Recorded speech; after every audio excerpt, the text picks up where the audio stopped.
Magkaedad pala tayo, idol. Age 46 na rin ako. So, paano mo na-maintain yung ganitong katawan? Ako, disiplina.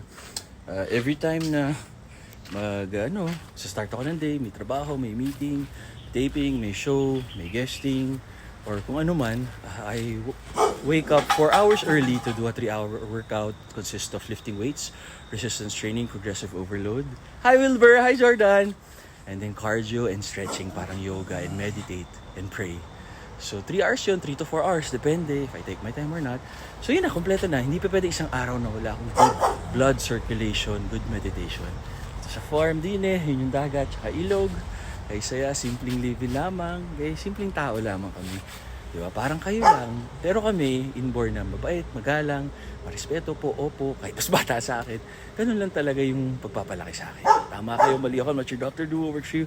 Happy, healthy guys. God bless.